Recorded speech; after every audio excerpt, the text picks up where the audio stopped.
Hi there, welcome to Floating in Dreams. This is going to be my declutter regrets.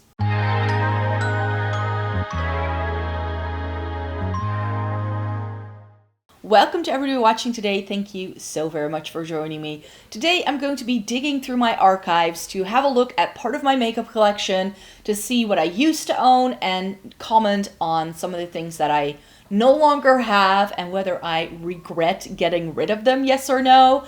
I have been doing this in a certain rendition for a while now, but I decided to change it up a couple of months ago, and I'm liking this new style where I just sit with you, watch one of my older videos, and comment on the older video and what was going on there. So let me just get to it so that I can chat to you about my Nabla palettes, because I used to own quite a few, and I can tell you, only one of these is still left in my collection. So I see I've timestamped this video, which is a good thing, because this is a 30-minute video, and I don't think I have 30 minutes worth of comments on some of these older things. So as you can see here, I have 1, 2, 3, 4, 5, 6, 7, 8, 9, 10 different Nabla palettes. The Soul Blooming, which is in the top left corner, is the one that's still with me. And the other two larger palettes I've decluttered. Some of the shades that were in those I've taken out and repressed and made them part of my singles collection. And the other like 7 mini palettes that they have, I still have one of those in my collection, the analog. But the other 6 are sitting in a box somewhere. They're still in my house, but I no longer use them. So let me chat to you why. First one I want to discuss here is the Soul Blooming from Nabla. And this is still, till this day, one of my favorite spring palettes in my makeup collection. This is such a good one. The color story in all of these Nabla palettes, I really enjoy how they do this. The packaging and the color story really nicely match. That's very satisfying to me. I keep the sleeves for palettes that have a different cover on the sleeve compared to what the palette actually looks like. And those like little periwinkle pinky peachy shades that we get in here are also inside the palette. So here's what the palette actually looks like. And I think this is stunning. This is such a good palette. The two pinky peachy tones all the way on the right side are some of my favorites, especially when I use them combined with some of those periwinkle blues in the left-hand corner. Because if I blend them together, they kind of make this pinky purple shade that looks really flattering on me. It's got some good neutrals in. The white in the top left corner is actually a duochrome as well. The sort of smudgy brown that you see in here is a really, really good shade. It's like this coppery reddish brown. And then you just get a really nice dark, cooler tone chocolatey brown. And again, that lighter shade at the bottom that has a little bit more of a reflect to it. So overall, this is a really solid palette till this day in my makeup collection. I go back to it all the time and I love it, and I don't think of decluttering this one anytime soon. But this is definitely a different story. This is the Side by Side by Nabla, and this was so much raved about. Everybody was going gaga for this when it was released because it was such a good neutral palette, and everybody was going insane for the fact that this had both warm tones as well as cool tones. I really feel that this is one of the palettes that was at the forefront of the cool toned revival that we've been having in the past 2 years or so. And this was like the first step into it. The thing I didn't like is that I didn't get the cool tones in here that I liked. It's essentially like 2 grays, a white and a black. That doesn't make this cool tone for me. And on my fair skin, this didn't look quite right. I quite like that reddish toned row. That's the 3rd row in the palette, but the top 2 rows all pulled really yellow on me, and I couldn't really get down with this. So this is one that I decluttered pretty quickly, and to be quite fair, I haven't missed this 1 minute in my makeup collection at all. Also because I have a palette from Zoeva that I felt gave me what I wanted this palette to give me, but in a more curated color story. This has 16 shades, and about half of the palette, or maybe even more than half of the palette, I didn't enjoy. And to me, that is always a great indicator if there are so few shades that I actually like, to just get rid of it. Because if essentially a palette is only giving me one look, then I don't need it. The only shade that I truly thought was unique in this palette that I didn't have in other palettes at all was that shimmering reddish brown in that top 3 row, or the third row, you could say. There's one shimmer there, and that had a really nice sparkly quality to it, and I thought that was really stunning. That was such a good one. But overall, this palette didn't really add anything, and it just ended up being like 90% warm toned with a cool tone thrown in because they wanted to do something different. But to me, it just never really worked, so that's why this one wasn't quite right for me.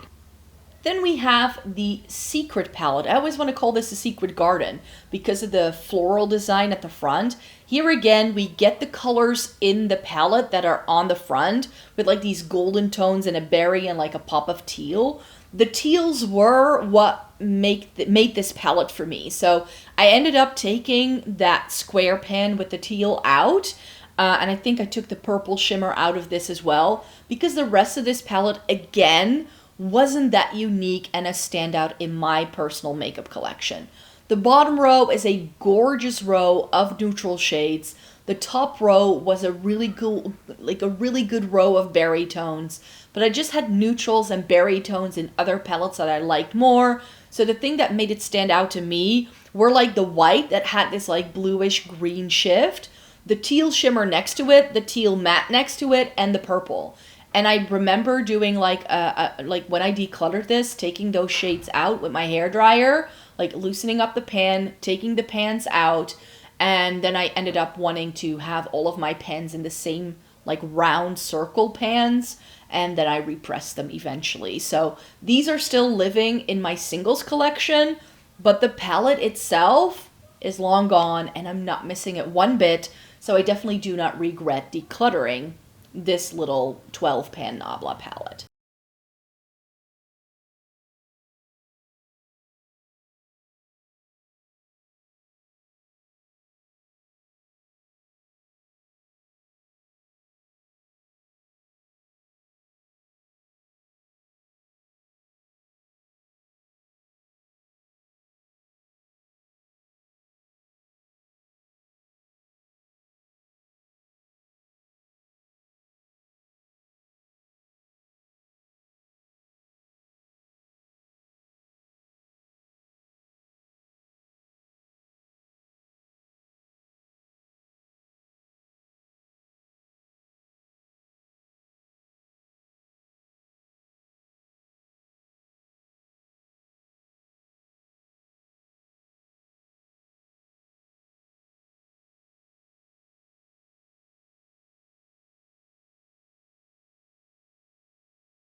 And then we're getting to the Cutie palette collection. We're kicking things off with the Coral Cutie, and this is the one that's the most unique, I feel still till this day.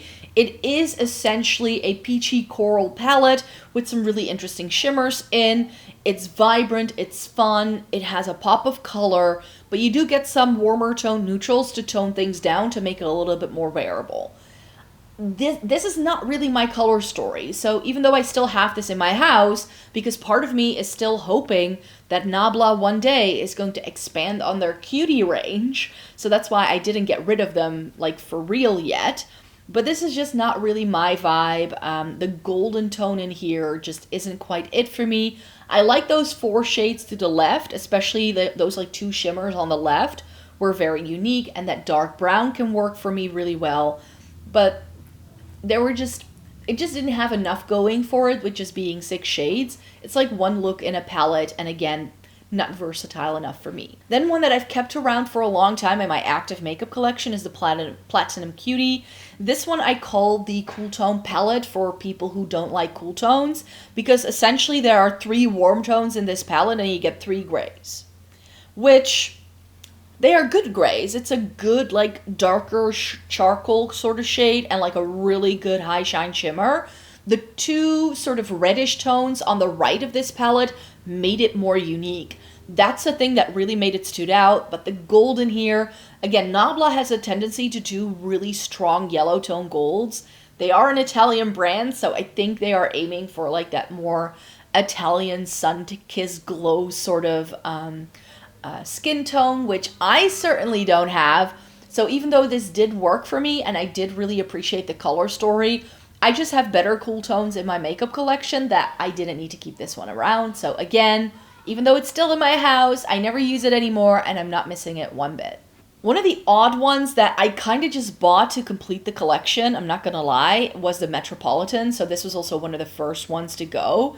It does have one really beautiful, but just exceptionally beautiful shimmer in the bottom right corner here. That is a shade that really stands out to me. It's like a bronzy, taupey shimmer sort of situation with a hint of green, but the rest of the color story just didn't make any sense.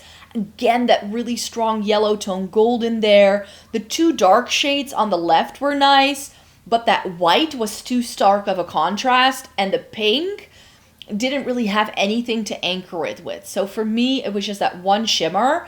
And part of me is like, if Nabla really isn't coming out with these anymore, I mean, I think it's been like 3 years since we got a new one. I think what I'm gonna do with a lot of these is that I'm just going to keep my favorite shades and put them in my singles collection. I don't like the square pans, so I'm just gonna take a round pan. If it's like small enough to like press it just in there and just keep whatever shadow I can salvage that way. And this would be one of those shades that I would definitely salvage, but like there's a reason why these are called the cuties. They are really cute, and therefore, since I have all 7, I'm struggling getting rid of these because they make for such a cool collection. And then we have the Wild Berry. This was another one that's really stunning, but again, I have plenty of other berry tone palettes. That this wasn't a standout one in my collection at all. I do apologize, the video gets really, really dark. I must have filmed this in like the winter time. So here you do get Alchemy 2.0. I have the single for regular Alchemy, so I didn't need it in here. And there were too few shades here to really make it worth it to me. I would reach for my Lime Crime Venus XL over this any time of day. So again, not a palette I miss one bit. Another one that has stayed with me for quite some time is the Midnight. This is their blue palette, but again, I'm sounding like a broken record here. I have other blue tone palettes that I just prefer in my makeup collection that are more blue tone, but again, there are a couple of shades in here that I really appreciated and adored back when I didn't have that many blue tones yet. Especially that like teal shimmer in the bottom right corner. That's the standout shade. Again, a gold that is really yellow leaning, which I don't love. The blues in here are nice. The blue shimmer in the left-hand corner is great as well. But again, I'm missing like a good crease shade that rounds out this palette. So if the gold was replaced with like a good crease, like a mid-tone blue for the crease, and this would have been an all blue palette, I would have liked it a lot better. The dark navy in here, the matte, is so intense. It's insane. It's a bit crumbly like a lot of matte navies are, but it's really, really stunning, and I really appreciated that one. So a good blue tone palette for back when I didn't have a lot of blue tones yet, but overall, I didn't need to keep this. Again, one where I'm like, I should just take out the shades I like and actually throw them out. But the final Nabla palette I have here is the Analog, and this is still living in my active makeup collection. This is one of my favorite warm tone palettes in my entire makeup collection.